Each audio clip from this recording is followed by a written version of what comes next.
Saturday's edition of Alaska Weather. I'm Dave Percy, a meteorologist with the National Weather Service, and I'll be hosting today's show on this 27th day of November 2021. First graphic, hazardous weather showing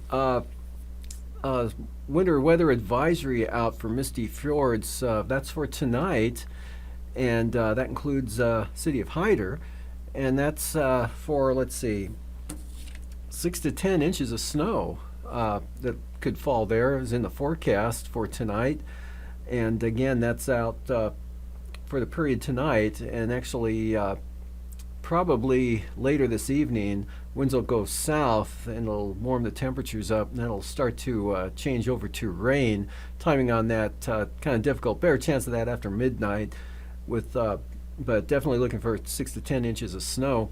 And then out to the west there, that's a blizzard warning out for the Fox Islands, Eastern Aleutians. Kicks into effect this evening and remains in effect, let's see, through Monday morning. And that's for anywhere from 1 to 7 inches of snow. But with that, expecting a big increase in the winds, 30 to 40 miles an hour, gusts 60 miles an hour out of the east. And with cold temperatures, that'll result in considerable blowing, drifting snow, and could cause visibilities to reduce to a quarter mile or less, or even whiteout conditions in the favored areas. So moving on from there, satellite imagery showing kind of a storm sort of spun up there but weakened as it rotated back to the northwest there towards just south of Chimney-Attu, at the front pushing eastward to Adak, then getting gusts to about 30 to 45 miles an hour out there ahead of that for Adak, and pushing into Atka, and around, let's see, half an inch of rain or snow, or half an inch of rain or so. Their heavier amount there at Adak reported. Otherwise, again, a lot of low clouds over the open water of the eastern and central Bering Sea, with areas of light snow there right on down to the Alaska Peninsula, as underneath actually ridge of Arctic high pressure extends down from the Russian Far East. And then you can also see a band of clouds sliding northeastward. Southwest flow continues there into the southeast coast, so precipitation continued. Not really heavy, not too terribly heavy in the last 12 hours. Ketchikan had about a half an inch. In fact, you can see some breaks there in the last frame showing up over Dixon Entrance. And so starting to taper off down there to the south. But Petersburg picked up 1/3 of an inch. Heaviest were in the southern areas, but it became lighter to the north. And Juneau only had about 3/100 of an inch so far, but that'll probably increase. Looks like it's turned a little more southerly on the wind flow there, and so precipitation amounts over the northern panhandle may pick up a little bit this evening. Otherwise, with that system, low tracking northward off the coast there, had east-southeast winds gusted about 35 miles an hour at Heidelberg, and let's see, Cape Decision had winds gusting to about 40 miles an hour. And again, rain or snow, heaviest in the south, much lighter in the north. And that fell as snow with any elevation at all across the southeast coast, more of a mixed rain and snow condition back and forth at sea level. Otherwise, low pressure in the Gulf of Alaska, that continued to pull cold air out of the interior, with Seward seeing winds gusting to 45 miles an hour out of the north, temperature about 10 degrees above zero. And also winds continued westerly pretty strong in the Whittier area. Whittier Tunnel there in the entrance of the tunnel had winds still gusting 40, 45 miles an hour, temperature about 8 degrees above zero there. So it's a pretty stinging wind in both Seward and Whittier again today. And also passes the Alaska Range, getting a little gusty on the winds with that tighter gradient. Lighter winds and temperatures well below zero over the interior. A little bit of light snow, or again extending from Eureka up into the central interior. Fairbanks had light snow at times throughout the day today across the greater Fairbanks area, on up to Fort Yukon and Arctic Village, although Arctic Village had ended earlier today. And north wind still gusting to about 25, 30 miles an hour across St. Lawrence Island, with temperatures falling under 10 degrees, kind of suggesting that the ice to the north there is really covering or increasing, and just about ice covered now St. Lawrence Island all the way up to the Bering Strait. Otherwise, there's that system rotating back to the northwest and weakening there south of Shimianat too, with the front stalling out over the central Aleutians. Another way farther to the south moves northward tonight. Deepens to 961 millibars. That's definitely going to tighten the gradient up. And again, the winter blizzard warning out for the eastern Aleutians kicks into effect this evening. You can see much tighter gradients, so a big increase in the winds and snow chances. And to a lesser extent up toward the Pribilofs, that probably won't notice any changes there until late tonight or into early tomorrow morning. Otherwise, low pressure remains in the Gulf of Alaska. It stays pretty breezy, Seward, Whittier, with the gradient. It should start to subside somewhat from the values you saw today and stays unsettled over the Panhandle. Outlook for tomorrow. Again, blizzard watch out for the Fox Islands, and that may kick into effect for the Alaska Peninsula there as that tight gradient and increase in moisture moves eastward. Also wind and snow for the Pribilof Islands, and then still light snow but light winds over the northern Bering Sea. Still a chance of light snow for the Arctic coast north slope. IFR flying conditions up there. Otherwise, cold and below zero again throughout much of the interior, throughout the entire day, and not much change south central Alaska. North Gulf Coast, periods of light snow with that low that's stuck there just south of Prince William Sound. And southwest flow keeps a wet weather pattern, precipitation, daily precipitation for the Panhandle. Outlook for Monday, big change coming up. Southern Alaska, push of moisture brings a little bit warmer temperatures with the cloud cover and the wind, but increasing snow chances across all of southern Alaska. Gale force winds push into the Panhandle. Some areas might even see storm force winds in advance of the occluded front, and quite windy, cold air pouring out of the southwest interior sweeps down across the eastern Aleutians and Alaska Peninsula.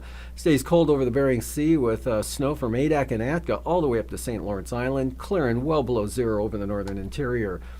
Lows tonight, lower 20s northern Panhandle, mid 30s down to the south, well below zero Copper River Basin, mid minus 20s to 30 below, 25 to 35 below again for the Kuskokwim Valley, 15 to 30 below for the Bristol Bay, or 15 to 25 below there, and below zero all of the Kenai Peninsula, all of south central Alaska, down to near zero for Seward with the wind. Kodiak low 7. Highs tomorrow, a shade above zero. Kenai, Anchorage at Ted Stevens Airport, otherwise staying a little below zero the entire day, up into the Sitna Valley. And Panhandle, lower 30s north to near 40 south, barely reaching 20 for Kodiak Island. And then the lows Monday morning, mid minus 20s Copper River Basin, mid minus 30s northern Kuskokwim Valley to upper 20s below zero to the south, well below zero Bristol Bay, near 10 again for Kodiak Island, and below zero south central Alaska. Monday afternoon highs, a little bit warmer with a cloud cover and increasing wind, and that push up to near 40 for Kodiak, upper 30s near 40 for the Panhandle. Moving up north, lows tonight, 30 to 45 below over the interior, a little milder along the Arctic coast, but still well below zero. Staying above zero, St. Lawrence Island. That's the only place that's going to occur in these zones. Highs tomorrow near 10 for Savunga, Gamble, below zero everywhere else. And then lows 35 to 45 below, followed by highs well below zero. And now, aviation weather around Alaska.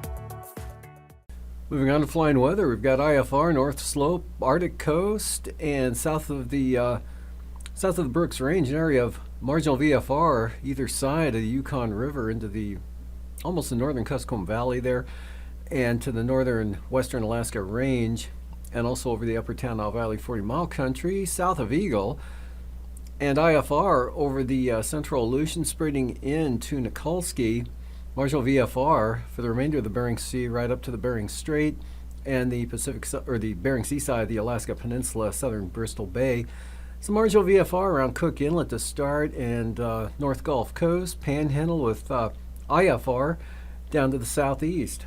And for the afternoon, we've got IFR holding over the Arctic Coast North Slope, and some VFR south of the Brooks Range from the Noatak Valley, Kotzebue, Selawik, Kobuk Valley, Koyukuk Valley, Yukon Flats, all VFR, but mid and lower Yukon River Valley zone there into eastern Bristol Bay, Norton Bay, marginal VFR, and that extends down into the western Susitna Valley, Cook Inlet, Kinnick Arm, Turnagain Arm, IFR there from Passage Canal, and looks like near Seward, eastward to Yakutat, otherwise the Panhandle marginal VFR, and a pretty good widespread area of IFR now covering the Aleutians, marginal VFR, northward to the Bering Strait, and pretty good VFR now from Bristol Bay, not quite to the Pribilofs, and including Kodiak Island, southern Cook Inlet.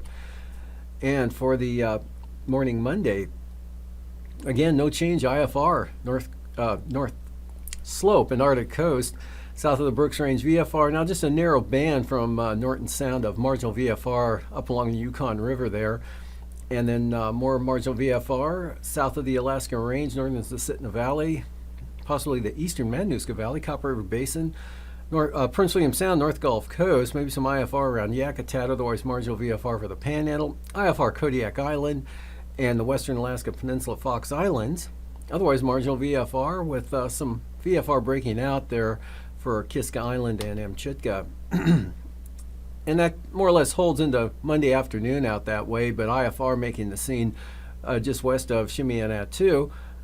No change over the Bering Sea basically, except lower conditions now, some IFR into southern Bristol Bay, Pacific side of the Alaska Peninsula, Fox Islands, and Kodiak Island, IFR for Monday afternoon. That's slipping on up into southern Cook Inlet, almost up to Kenai and those areas. Staying VFR, northern Cook Inlet, Susitna Valley, marginal VFR, Copper River Basin, IFR, all of the North Gulf Coast and down along the coast of the Panhandle, associated with that frontal boundary. Passes, Anatuvik, VFR, southern approach, otherwise marginal, through the pass and to the north. Same thing for Adigan. Lake Clark and Merrill looks like a VFR day coming up for Sunday. Rainy though, looks marginal and windy. VFR. Isabel VFR and Mintesta, mostly VFR. Tanita, possible marginal VFR in the eastern approach, otherwise VFR. And for Portage, IFR eastern entrance, otherwise marginal VFR. Chilkoot and White, marginal VFR. Freezing levels, 2,000 feet. Dixon entrance at the surface, though, across the southern Panhandle and well south of mainland Alaska, cutting up across Unalaska Island through the Bering Sea. And icing, areas of icing into the Panhandle and the North Gulf Coast, also from the Alaska Peninsula, covering much of the Bering Sea and the Aleutian Chain, icing free for areas up to the north. Moving on to the jet stream, upper level low pressure starting to lift back to the north now, so we're getting cut off from the cold north-northwesterly flow and getting more westerly across southern Alaska and Kodiak Island. That turns southwest at about 85 knots into the Panhandle as that upper level low tracks eastward slowly, and but the main jet stays well to the south of the area. And moving on to, let's see, 3,000 feet. High pressure over the lower Yukon Valley in the southwest part of the state, and low pressure northern Cook Inlet, weak low pressure. So south side of that, we've got 25 to 30 knot westerly winds across the Gulf of Alaska, blowing in toward the northern Panhandle. Otherwise, north side of that low, we've got east-northeast 20 to 25 knots and a narrow band along the Yukon River there. And the much stronger winds now, that system 65 to 70 knots there, cutting across the Fox Islands. Look for considerable turbulence for the Aleutian Chain moving into southwest Kodiak Island and areas of the northern interior.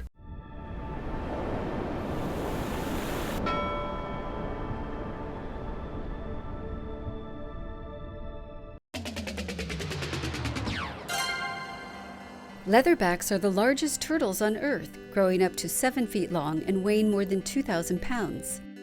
These sea turtles are among the most highly migratory animals on Earth, some traveling up to 10,000 miles a year between their nesting and feeding grounds.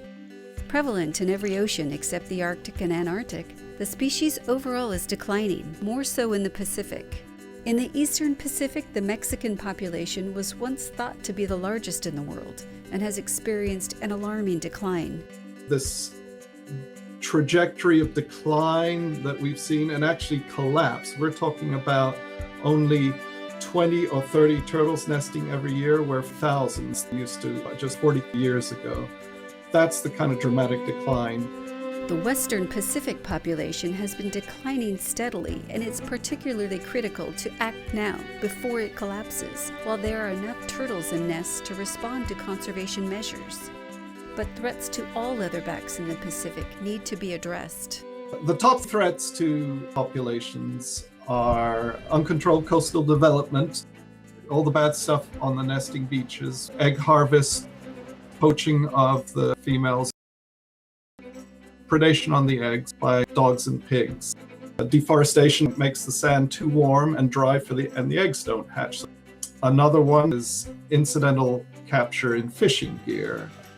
During their vast migrations, they get caught in fishing gear throughout the Pacific.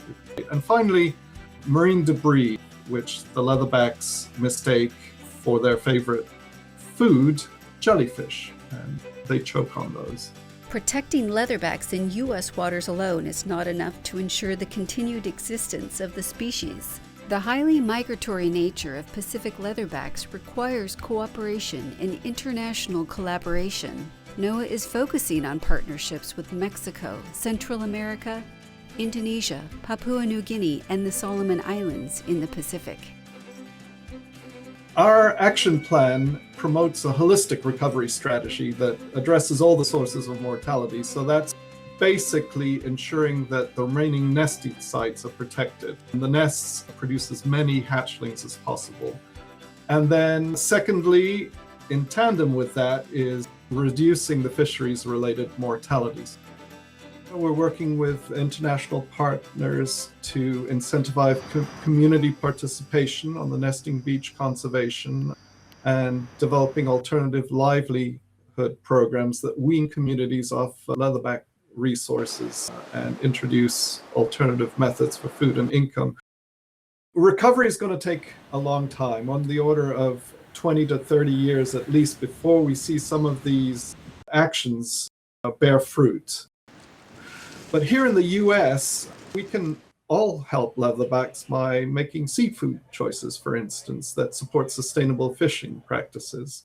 And beachgoers can certainly do their part by keeping our oceans clean of plastic debris, picking up marine litter, particularly plastic bags. Together with our partners, we are strengthening protection and conservation efforts to ensure a future for leatherbacks, helping them to survive and once again thrive in the waters of the Pacific Ocean.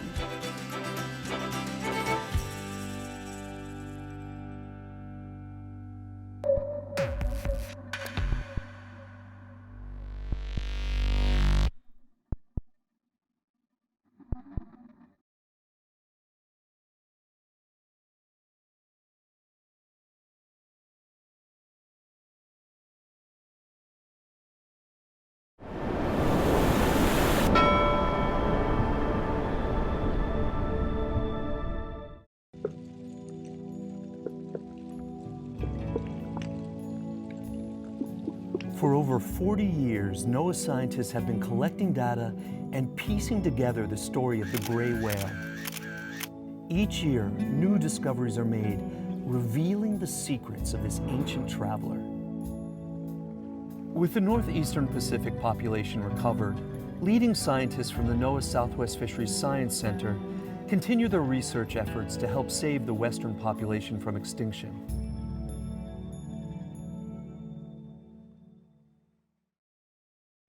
The most effective way to identify individuals and count the population is to photograph them from the surface. Using the gray whale's distinctive markings and gray spots caused by parasites on their skin, scientists document these characteristics to identify individuals. So we're able to track migratory pathways and corridors by the simple use of photo identification. There are other ways to do that as well, biopsy sampling and genetics. And from the air. Aerial photography is one way you can study animals based on their size and shape. So you can learn a lot about nutritive and reproductive condition of whales just by measuring their size and shape from vertical aerial photographs. You can also put satellite transmitters on them and track them remotely. You put the transmitter on and let them go, and you watch them move across the Pacific or down to China or wherever it might be. To further learn and discover where these great sojourners swim, the team of researchers traveled to Russia and set up camp on Sakhalin Island. The main focus of our research while we were on Sakhalin was to collect photo identification. If it was a whale that we had not collected a genetic sample from previously, we would also attempt to collect a sample from the whales. Whereas whales are endowed with natural insulation, their human observers must gear up to brave the cold in order to study these marine giants up close. We're typically only able to work about 1/3 of the time that we're there, and that's mostly due to this fog that just invades the area and sits sometimes for weeks on end. So it can be very challenging to try and do field work in this site. Recently, 2 whales from the western population surprised scientists by migrating across the Pacific to the waters of California and Mexico. It's a really fun finding. It's added another piece to the puzzle that we didn't previously know about. And I would have to say that it's opened up more questions than we had before. Research scientists from Japan, Russia, and the United States share images of animals they've spotted. We take a photograph of an individual off of Sakhalin Island, and we get a phone call from Japanese scientists, and they say, hey, guess what? We've got a picture of a gray whale in Japan. We say, can you send it to us? We'd love to try and match it. They'll send us the picture, we'll compare it to our catalog, and we'll say, hey, we've got a match from Sakhalin to Japan. Unlike many species of whales that still remain on the endangered species list, the eastern Pacific gray whale, once on the brink of extinction, now numbers about 20,000 individuals. Recovery efforts that started 40 years ago and the ongoing research and monitoring by NOAA scientists have contributed to the conservation of the gray whales. Together, with legal protection and public education, scientists are playing their part to ensure the survival of this magnificent migratory animal.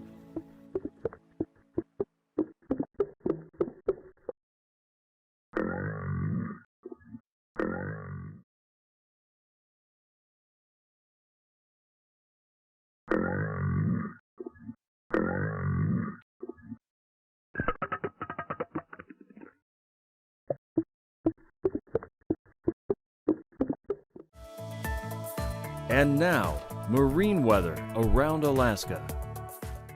Welcome back. Looking at coastal water forecast, we've got small craft advisories for the outer coastline. West winds 25 knots on the central and south coast, seas around 14 feet. North coast, small craft advisory, southwest 25 to 30 knots, seas 12 to 14 feet.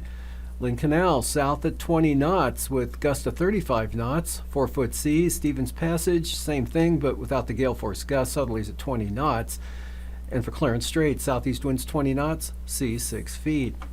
And the outlook for Monday, gale warnings with that potent front pushing in from the west and southwest. On the south coast, there'll be southerlies increasing to 40 knots throughout the day with seas building 20 to 23 feet. For the north coast, southeast winds increasing 40 to 45 knots with seas 20 to 25 feet. Lynn Canal, winds will be north 30 knots, seas 6 feet, and southeast winds 25 knots for Stevens Passage. Small craft advisories for Clarence Strait, southeast 30 knots with seas building to 13 feet. And moving on to Prince William Sound for the day Sunday, north winds 20 knots, seas 3 feet. Otherwise, small craft advisories for the North Gulf Coast. Good stiff west wind at 30 knots with 12-foot seas. Barren Islands, gale warnings, west 35 knots. Kamishak Bay, west 45 knots with 12-foot seas. And small craft advisories for Southern Cook Inlet for north winds at 25 knots. North of the Forelands, though, just a northeast breeze at 10. For the day Monday, those will pick up considerably everywhere.